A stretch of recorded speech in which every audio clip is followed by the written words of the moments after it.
When they see a great horned owl for the first time, when they come closer to a bald eagle than they'll ever be out in the wild, the awe and the amazement that they have in their eyes is just is wonderful.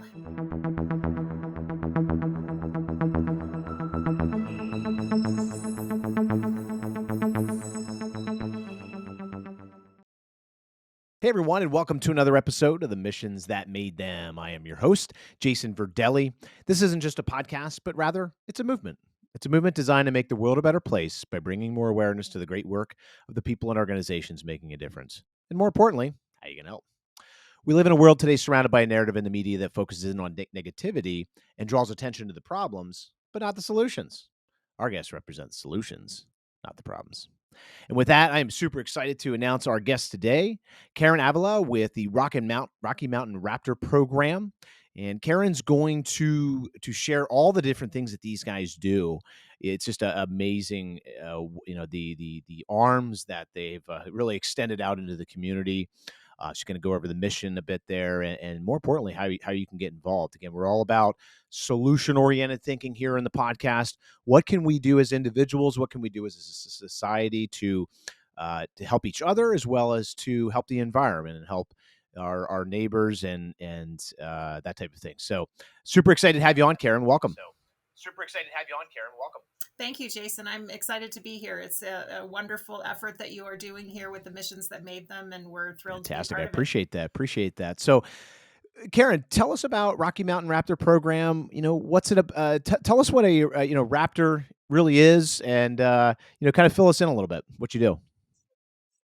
Sure, sure. Well, it depends on who you're talking to. If you're talking to a group of second graders, then of course dinosaurs are what they think about when you talk about Makes raptors, sense. but which is not necessarily untrue. Today's raptors are the long distance relatives of yesterday's dinosaurs. Raptors are classified as a group of birds that have predatory birds that use their feet and talons to catch and kill their prey. Now, that covers the broad headings of birds like eagles, owls, falcons, hawks, birds called harriers, kites, osprey. We also look at outside of the United States, we look at the secretary bird. And just recently, they've added a new group of birds into raptors as well. And so we're still learning a lot about that new group. And these are South American birds that are more of running birds, similar to secretary birds, but they're all pretty amazing birds. And obviously, for the United States and for many countries, we stand under the national symbol of a raptor. Ours, of course, here in the US is the bald eagle.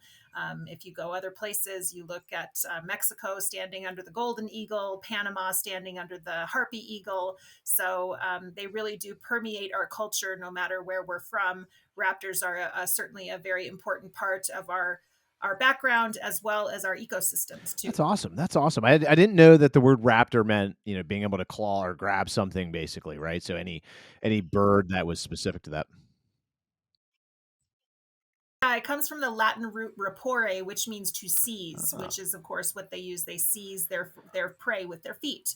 So, so that's where the name comes from. Is from that That's that awesome. That's area. awesome. So, I was on your website, and I know you guys capture. It said something about like 300 of these birds every single year and help to rehabilitate and so forth. Can you tell us about that? Sure. Yeah, we're located in Fort Collins, Colorado, which is at the northern part of Colorado. We've been a part of this community now. We're starting our 35th year in the service that we're doing. We started in 1987. And so from northern Colorado, as well as southern and northeastern Wyoming, we see about 300 injured raptors that come to our hospital every year. These are found by Good Samaritans, folks out in the community that are out enjoying nature, enjoying their backyards, wherever they might be, driving along the roads. And they find these birds after they have been hurt or sick or orphaned as youngsters.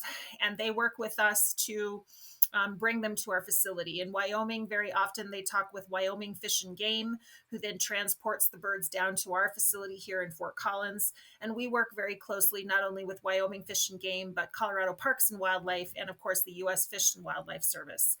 Raptors are protected by law, so we need to make sure that we're following all of the proper guidelines and regulations regarding these beautiful birds to make sure that we're doing right by them.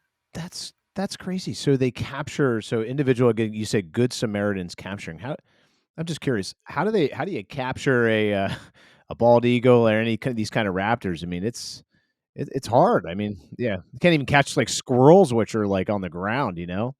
How do they yeah, Right. Yeah, no, obviously very often the birds are not flighted by the time they're gotcha, it injured. makes Their sense. wings are injured or they've been hit by a car and their head is really hurting them. We obviously talk with everyone that calls us about how to properly capture a bird. Frankly, though, we do our very best. Our staff, as well as our volunteer corps, do our very best to go out and rescue the Yeah. birds ourselves. Um, people are nervous about catching raptors, and rightly so. They can do some pretty serious damage with those feet. Oh, I'm Those sure. sharp talons are incredibly strong. They have such crushing force and such crushing power that you do have to be really careful in how you work with them. So we can talk some folks through capturing smaller birds, but when it comes down to like the eagles and sometimes even large owls like the great horned owl, we strongly recommend that anytime citizens find injured wildlife, they call the experts first before they engage with the animal, because the last thing we want is to have the Yeah. human and the animal both hurt, where they Yeah. both have to get medical care, and that has happened in the past Oh. too. Unfortunately, we've actually had to go to our local hospital to extract an owl from a human's arm that was trying Oh, to man. protect it or trying to save it. And the owl kind of came to and latched onto the guy's arm. And so he transported himself to the hospital. And then we went and transported the owl from the hospital to our hospital and took care of them that way. So if you do venture forth to try and capture an injured animal, including raptors, you want to be very, very cautious with that, because wildlife doesn't know that we're trying to help them. They look at Yeah. us as mortal enemies, and so they're going to protect themselves to the fullest And we're like extent. the big T-Rexes that are coming after them and, you know, the Yes, the unknown is always exactly. the, scariest thing, right? So now so tell us a little bit about I know so you rehabilitate, how does that I'm just curious how do you rehabilitate a raptor? How do you rehabilitate a bird?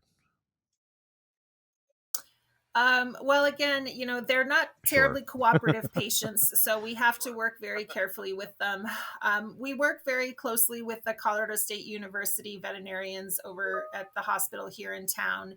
And very often, when the birds come to us, very few of them really need to be seen by veterinarians. They see veterinarians in the cases of surgery or ophthalmic visits to take a look at their eyes, those types of things, fracture repairs.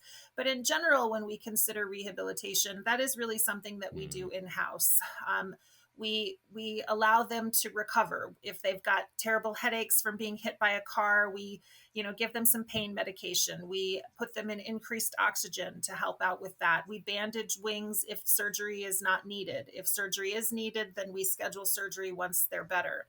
And then slowly with time, good food, nutrition, and then moving through the process within our enclosures here from a small space to a larger space to a larger space, they're able to then test mm, those injuries to see how they can move about and if they are able to then return back to the wild again. So the yeah. process can be short, as just as a few days to a week, or as long as a few months, depending on the species and the nature of the Does this all injury. happen at your facility there? Is there, other facilities involved, or how does that work? There are other raptor rehabilitation facilities across the nation, most definitely. The closest one to us here in Fort Collins is up in Mm, Jackson, Wyoming, the Teton Raptor Center. They're a wonderful organization, and we cooperate with them very readily to ensure that the birds are getting the help that they need if they're not able to care for them there. If you travel south in Colorado, you'll find another rehabilitator in the Denver area. If you continue further south, you'll find another rehabilitator down in the mm. Pueblo area. And so then across the nation, the other direction, you see folks that help out with other places. There's places in Minnesota and Missouri and New Jersey, and but all of us are nonprofits. We are not connected really to the financial services of our state fish and games, nor the U.S. Fish and Wildlife Service. We're all required to raise our own funds through our communities, through our efforts, not just the rehabilitation, but many of us also provide education as well. And that's the second prong of our mission, is bringing our mission out to the community, explaining why raptors are important to our environment, and then of course, how can the community be involved in caring for our environment and also helping out injured raptors Yeah. Sure.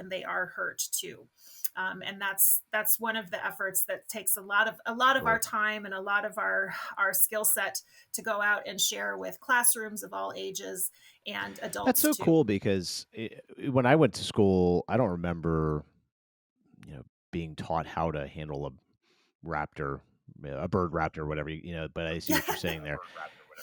This just doesn't, I mean, and maybe there is education from around Pennsylvania here. But that's got to be an experience. I mean, it's something that what's that like, I guess, when you have, students that are going through the programs or people that are involved into that. I mean, uh, what kind of feedback do you see from their standpoint? Oh, it's really kind of awe-inspiring in some ways. Before I was the executive director here at the Raptor program for the last 4 years, I actually served as the director of education for 14 Oh, wow. years. And I did, gosh, over thousands of programs to children of all ages. And the opportunity to make a difference for these animals and as well as the children really does start at a young age, inspiring them when they see a great horned owl for the first time, when they come closer to a bald eagle than they'll ever be out in the Yeah, wild, the awe and the amazement that they have in their eyes is just is that's got to be wonderful. cool. And to be able to have that connection to nature, and unfortunately, we as people have become very connected Hmm. here, but we're not very connected to nature as much as anymore. And so, getting outdoors, getting connected up to looking at the sky and studying the grasses and looking at all of the animals that we share our environment with is a pretty critical way now to be able to help to deter the direction that we're going in, the harm that humans do to our environment. Because whether we mean to or not, our presence here on the planet challenges the health Sure. of our planet, simply from the cars that we drive and the houses that we build and the habitat that we take away from wild animals is all a balance. And when we lose that balance, someone winds up, falling on the other side. And unfortunately, it's Yeah. typically wildlife. And here in Colorado, we're so proud of our outdoor space and the nature that we have, that we really do want to try and keep that as much as we can. And everyone, of course, human wise, they see the beauty of Colorado. And we've had lots of people move into Colorado over the last few years. I think 75,000 people per year have been moving Wow. into Colorado. And so that means Hmm. that we're having to take away space from wild animals to build homes for humans. And so the human and wildlife conflict is something that just continues to grow year after year after year. 75,000 people. That's a ton. Yeah. Especially Colorado too. It's not like the 75,000 people in New York City or LA or one of those places. 75,000 people which is, we're right outside of Harrisburg, Pennsylvania, which has maybe 50,000 people in it. So just thinking about, what kind of housing is required for that amount of people, but then going into Colorado where it's basically all woods and mountains and things like that, you're like, oh gosh, like, they had to be, they're cutting into the trees for sure. And yeah, Certainly encroaching in the forests and then taking up the wide open spaces of the Great right. Plains too. So, and the Front Range, right along the mountains has just grown extensively in my time. I grew up in Colorado, so it's been kind of amazing to see how the cities just start to link up to Yeah. each other. Denver meets Colorado Springs, and which meets Loveland, which meets Longmont, all of those things. When you look at Fort Collins moving south towards Denver, we're really just one big Yeah. urban channel along the I-25 area Yeah. there now. That's awesome. And, I like what you said too about, it's giving students and people the ability to again get off their phones, get out. I'm a huge fan of that, right? Like I think it's a good thing to be connected, right? I mean, cell phones and those tools as I would see them, if they're used as tools, are very good, right? They can be life-saving in a lot of ways, but from that aspect, right? If you're in an emergency or something like that, it's good to have tools like that. But when you think about it, when you're spending a lot of your time on, Candy Crush or a game, just any kind of game or whatever it is, it's like, all right, well, over time, if you're exposed, especially social media, I mean, a lot, people are exposed to more and more and more of that, and taking away from, it takes away from your time to go outside and enjoy nature and respect it, right? Yeah, I came across one of my social media posts not too long ago, and it was a quote from Edward Abbey, and it says, "Wilderness is not a luxury, but a necessity of the human spirit, and as vital as our lives as water I like and it. good bread. A civilization which destroys what little remains of the wild, the spare, the original, is cutting itself off from its origins and betraying the principle of civilization itself." And so nature really is a point of connection. And we've, through studies and through what we've seen recently, there was a book not written not too terribly long ago called The Last Child in the Woods.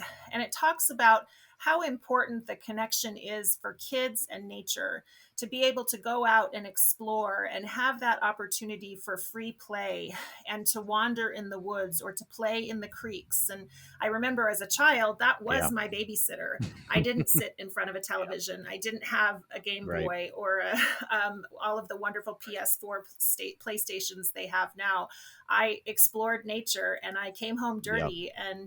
I'm so glad I grew up at that point in time that I had those experiences and I had that passion to grow inside of me about the beauty of nature You and know, all that surrounds us. So that's one of the things I like most about our educational component is that we encourage kids to explore, to look into their neighborhoods and outside of their suburbs and see what is just creeping and crawling right around their own house, let alone, up in the yeah. sky. Yep. So it's a great opportunity for families and kids to be a part of what we do in the small Yeah. It's ways. when you think about it too, another benefit of that outside of, getting outside of video games or whatever else. I mean, if you are a gamer though, and you've been outside, you've taken the extra effort to just get out, explore nature. You're going to have much deeper appreciation for those as well, especially nowadays too, when they make those things so realistic, the scenes so realistic, right? It's it's amazing what where the gaming world has gone, but you can really gain a lot for the gamers that are out there that enjoy that. It's like, man, you can gain a whole new level of appreciation. And I'm somewhat of a nerd myself, so I have the PS4, everything like that. But if I come across that, you're like, okay, yeah, that is really what it's like to be out in the woods, right? Because I'm a big outdoorsman myself. I love to hunt and fish and do those things, right? So it's I'm amazed at some of the programmers that can make yeah, this, a natural world look so right on yeah, right on target. It's just pretty amazing the skill set that they've been able to translate from looking at nature and hmm then into gaming or even into movies too, and the imagination that comes along with that yeah, with CGI and all of that. So, we take our cues from nature to make our lives as humans yeah, far more exciting too, even in the yeah. computer world. We have to understand the outside before we can kind of create what you're going to be exposed to on the inside to make it look cool, right? So that's awesome. And the thing is that the other thing I'm picking up here, what you're saying is also that it's a part of the balance, right? You'd mentioned this balance, and I think that the the balance is crucial. Also, I think to our mental health, I was imagine too. I mean, I think one of the biggest things a lot of people deal with is your inside, especially now. I mean, as we do this interview right now, it's February, so for a lot of people, they in the north at least, you have cabin fever if you haven't been outside. I think today it was like 7 degrees outside when I went out for a run this morning, and those that could be a real kind of be really depressing in itself, just the fact that you're not outside. So I think that's a huge part though of mental health, would you say?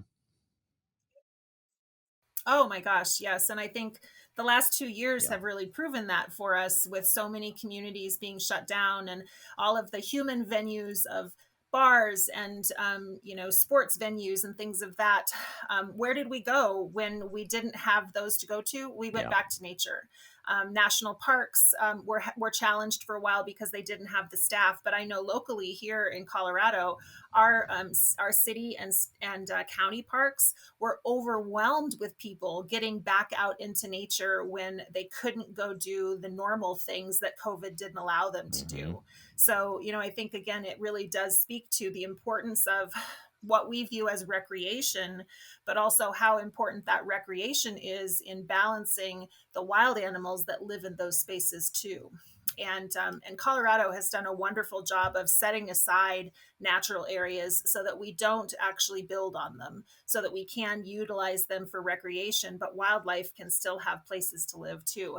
And I personally, myself, if I don't have a day out in the woods or a hike or a Mhm. run, like you said, in the morning, I really start to feel a certain amount of Oh, yeah. claustrophobia and depression kind of set in with all of that. And here in Colorado, we have 360 days of sun, and if I don't get out to enjoy some of that in some way, shape, or form, and even if it's more of a formalized kind of recreation like snowboarding in the mountains or things like that, there is just something about that that fills my spirit up and allows me to continue to do the day-to-day work sitting Yeah. in my office when I don't have a view of outside, that type of thing. It just, again, it just recharges me Yeah, in there's so it's many one thing ways. about being inside and looking on the outside, as you see with this little nice picture behind me here, which is hopefully I'm not sure how I'm not even really sure where that is actually, quite honestly, but it's but if you think about it, what do? We post in our office. We post pictures of the outside. Right? We post this picture of this like great mountain scene with a lake or something, and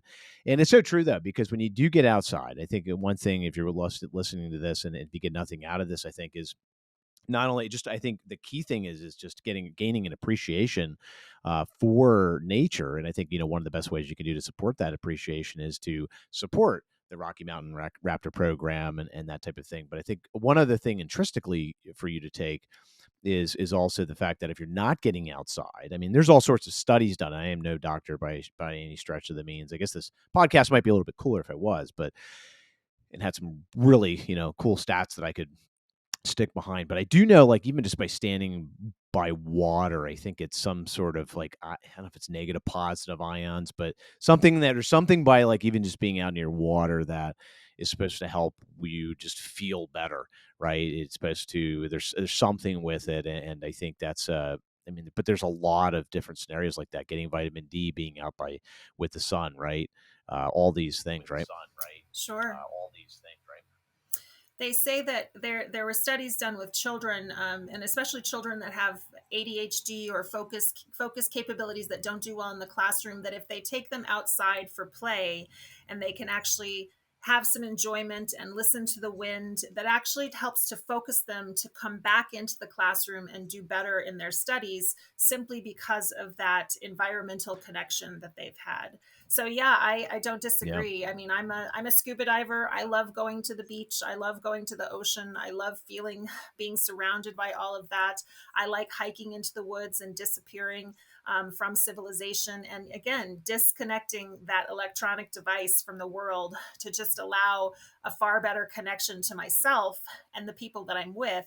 That Yeah. way, I think it says a lot about our ability to have that interpersonal communication when the technology is gone.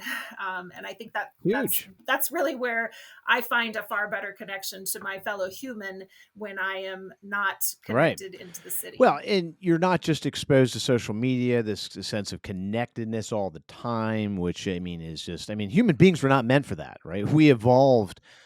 Think about it. It's taken us thousands of years to evolve into who we are today. And now we're evolving within a matter of a year. New technology comes out. Now we have VR, we have all these things, right? Now we're becoming more mainstream and now we're being forced, our brains are being forced to be able to adapt to that very quickly.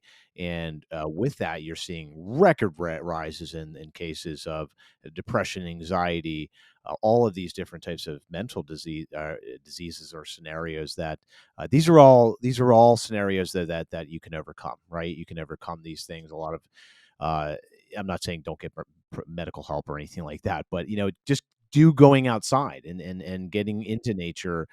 And like you said, it helps you with educational or to learn better, to interact better in a classroom. So I mean, if you're, I think about when I was in school, we had recess. This is I won't mention. Right. Yeah, I like miss I don't even know. recess. Do kids have recess nowadays? I don't even know if that's a. They still do. I Okay. think so. Yeah, I believe that they do, Okay. and they still get to go outside and have fun. And again, I think that your productivity will increase with your job if you take 15 minutes and go for a walk, and then come back to your Yeah, desk and that's do it a great again. idea. So, Good point. I think that nature really is just an integral part of us as humans, and we need to remind ourselves to take that break. And even if it's just that simple moment, I was driving down the major street in Fort Collins the other day, and I was stopped at a light, and I looked up from the light into the sky, and what did I see? I saw Oh a bald wow, eagle soaring right that's over my awesome. town. And I just, that one moment, and I looked around to the cars beside me, and nobody else saw it, and I just wanted to say, oh my God, look Yeah. up, people, look up, just take a Meanwhile, they're on moment. their phone, like, So I think, yeah, wildlife can be all around us, and nature is always all around us, and it's just a matter of soaking it in and helping it to recharge us and go that direction. And that's really what our mission is about, is really wanting to not only let people understand the beauty of raptors, which is easy. I mean, how can you not look at a bald eagle or a great horned owl and just be in awe and amazement of them, but also that connection to how we as people interact with nature in our own special way, whether that be on a walk around a pond or in the neighborhood or listening to the birds in our backyard. And even in our backyard, we can increase the presence of wildlife by creating a better habitat for them, which can be better for the environment too. Because if you take away some of your green grass, your Kentucky bluegrass, especially here in Colorado, we're a semi-arid climate. So the less water we use to water right. that grass, the better off our planet will be in the long run too. So, although supporting our efforts by donating to the Rocky Mountain Raptor Program is always great, yes, that's going to help us to save lives, to enrich our community, to teach people. But honestly, the simple things that you do in your own home, turning off your lights, watching your water consumption. I tell kids in the second grade, when you're brushing your teeth while you Yeah. scrub, turn the water off, because you can waste a gallon of water while you Mm-hmm. scrub your teeth when you don't need it. And then just turn it back on when you need it. Those are such small, simple ways. Now, obviously, as we grow, there's bigger ways that we humans can be involved. The choice of car you drive, the people you elect into office, all of those kinds of things are certainly important to be involved in your Mm-hmm. community. But volunteerism is a great way to be involved and help to make a difference with natural areas and your city parks and open spaces and things like that. But it can be just as simple as turning the television off when you're not watching it. That can help save our Yeah. environment too. I think I'm gonna go out right outside after this. I'm going right outside. I'm going for a walk. Good, please do. Just even for 10 minutes. Yeah. That would be Well, and awesome. nonetheless, I mean, or nothing. If nothing else, you get out of this podcast is my goal always is to give people one thing, right? If they get one thing, to extract one thing, that an idea, and obviously, you can fuel that idea, you can support that idea by supporting the organizations that are actually making a difference, such as yours. But you, as individuals, I believe we are all part of that solution, right? So if whether we're donating money, whether we're volunteering our time, or just being more responsible, right? Yeah. So Yep. It is. It's very true. You can be a part of the I love problem it. or a part of the solution. And I prefer to Oh, be a part of the solution, amen. most definitely. Karen, you were made for the show. You were made for the show. Yeah. Well, thanks for Oh the man. invitation. So no, this is great. This is great. I think we covered some points here. I think with education, we covered points with the fact of just I think again mental health. I think just getting outside and gaining an appreciation for that. Also, instead of maybe looking up bald eagles on your phone, maybe try looking up for them in the sky or the ground. Obviously, if they're injured, they're not going to be in the sky. But Sure. the Frozen lakes right now are a great place to see bald eagles hanging out looking yeah, for geese to eat, even in Pennsylvania where interesting. you're at. Yeah, we have a lot of lakes around here, so Yeah. there's it's definitely you've inspired me though today. You've inspired me to Oh, plan. good. Hooray. Your job Then is my job is done. done. Your job is done. Calling, you talk to the wife tonight. I said we'll get the kid. We'll head out. We have a really nice lake around here, near Fort Indiantown Gap. It's kind of just maybe 30 minutes of Hershey, Pennsylvania, which maybe a lot of people might know about that.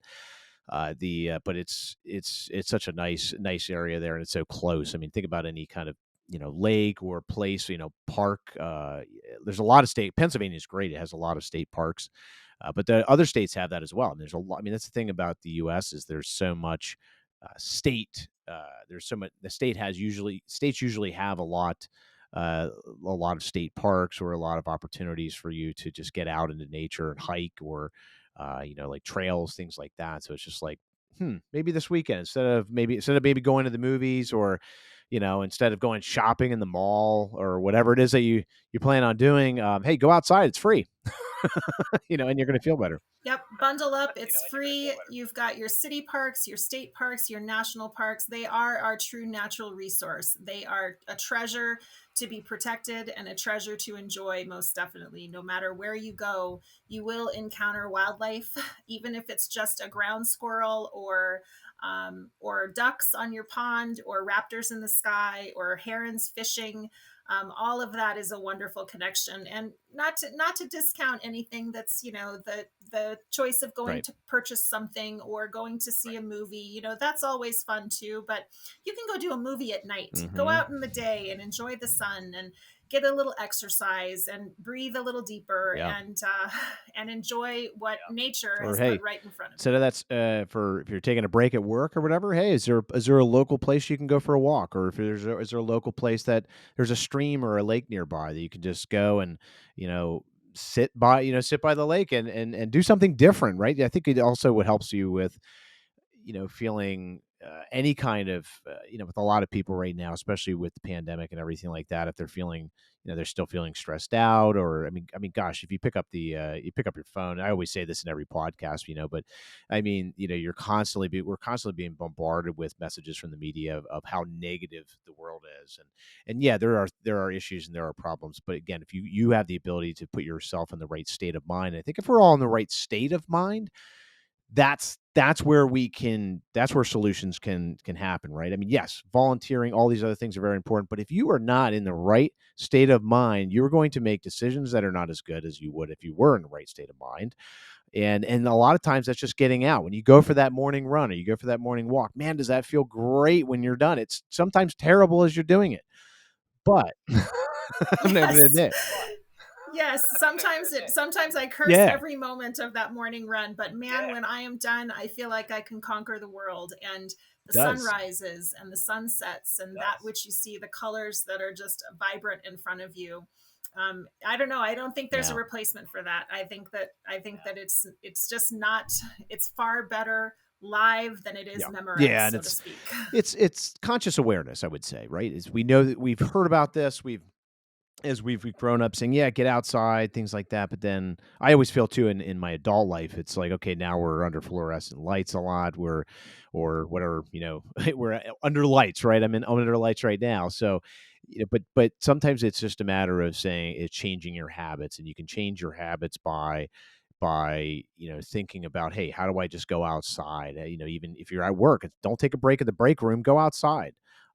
You don't have to smoke to take a smoke break to go outside. You can just go outside and enjoy the weather.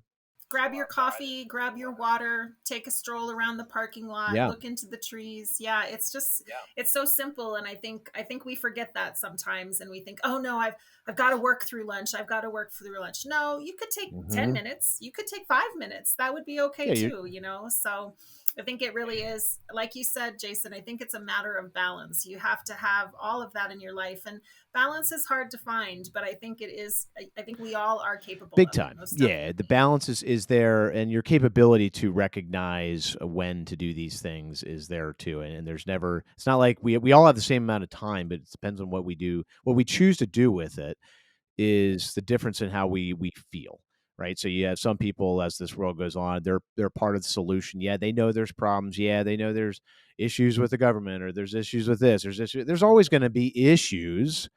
That's not going away. That hasn't, that through thousands of years. Look back at your history books. There's always been problems with all sorts of things, right? All sorts of things. We know that's just part of life, and that's also what creates life. What makes it great, because we can create solutions to those problems, right? So, but again, if you're not, I think the key takeaway today is if you're not in the right state of mind, if you're not getting outside, you're not being part of nature, not appreciating nature, you're going to be living in a world where you feel anxious all the time. You're living in where you feel depressed all the time, because again, you're inside. You don't have this sense of appreciation that other people do that are more out in nature. Even if too, and if you can't get out into nature, maybe you just don't have the ability to do that.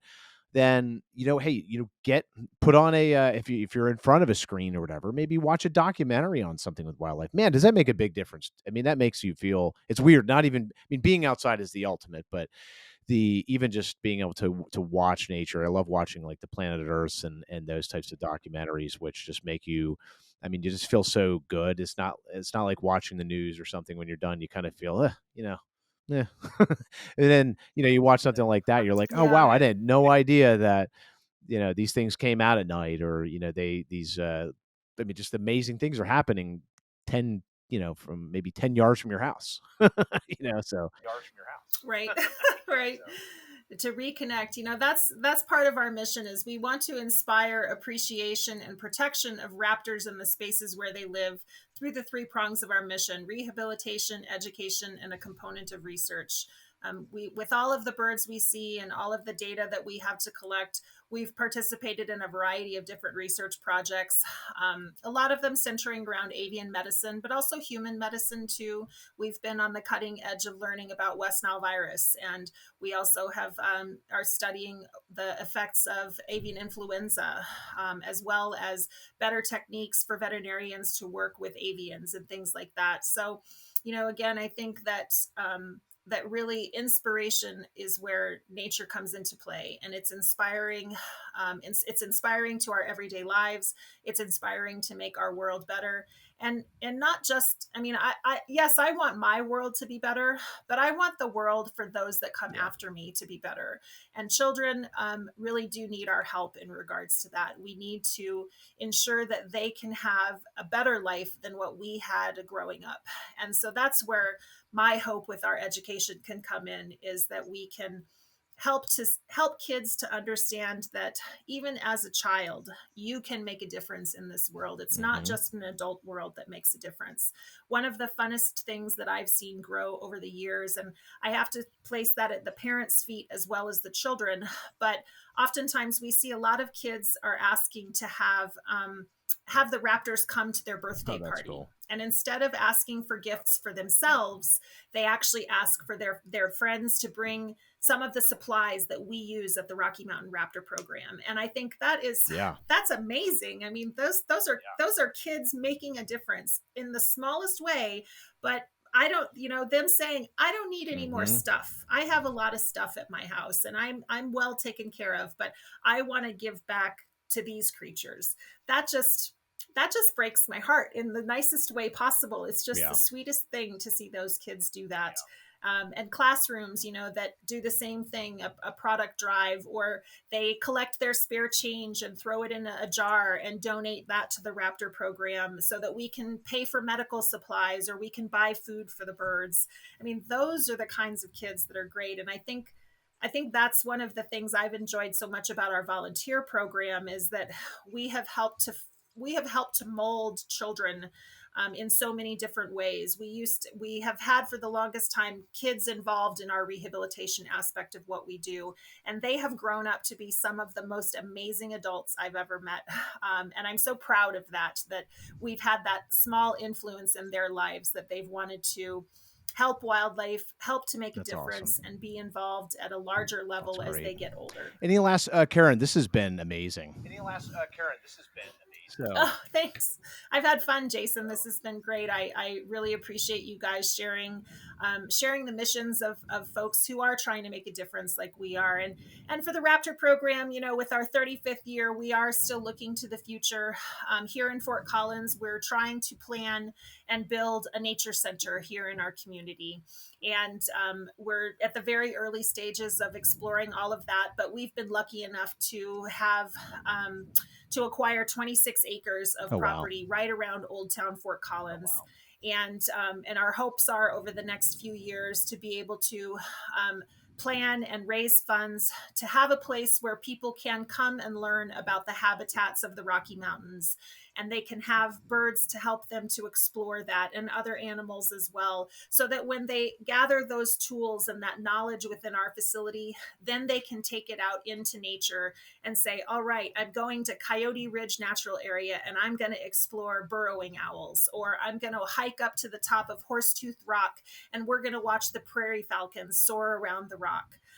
Or head out east and see the ferruginous hawk, which is endangered in our state, and be able to explore and see them. So, that's where our hope is to continue to make a difference in our world, in our community, and for the people that we share it with.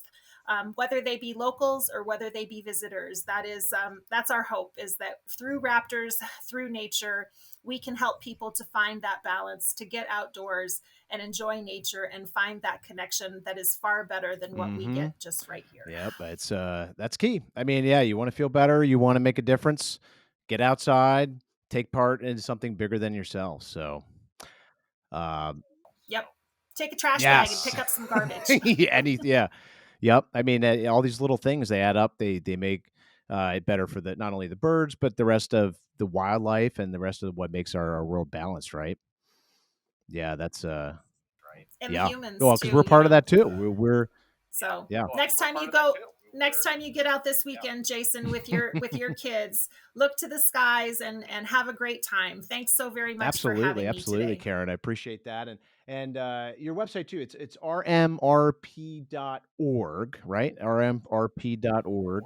That's correct. Yep. RMRP.org. And we're on all the Yeah. socials. So certainly check us out on Facebook and Insta. And we even tweet a little bit too, although Raptors more scream than anything else, but we do tweet. That's So funny. certainly stay involved with us and check us out. And if you ever have any questions, by all means, reach out via phone or email. We love to talk to people from all over the world. To share with them the work that we do and what's going on in your neighborhood with That's raptors and awesome. nature. That's awesome. And Karen, your words today, your organization, what you guys do is absolutely amazing. I think your words have also inspired Thank you. myself and hopefully all the listeners here that are to get outside, to take an appreciation for just a new look. Sometimes we know these things, but we have to be kind of reminded. Sometimes we listen to a podcast, we're like, oh, I knew that I had to do this. I knew I had to do that. But sometimes we do need reminded because we do get caught up, I think, in a world Sure. where it's a little crazy out there, and we just sometimes we got to pay attention to what's in here before we and put ourselves in the right Yep. mindset. And obviously, I think supporting your organization is a great way to do that. So, yeah, I think that's pretty much about it. I think any last words though, Kara, before we hop off? Um, Gosh, I think that one of the things that always sticks with me is that quote of "Be the change that Yeah. you want to see in the world." You have the capacity to do it, small or large. We all can make this world a better place. And one of the simplest ways to do it is by looking at your fellow human Mm-hmm. and adding a Yeah. smile. So thanks a lot, Absolutely, and Jason. and you can also be a part of that solution by hitting the share button right here on wherever this is at. You can hit the share button. Be sure to subscribe to the missions that made them. Be sure to smack the bell there so you can get the notifications when we have new episodes popping up here.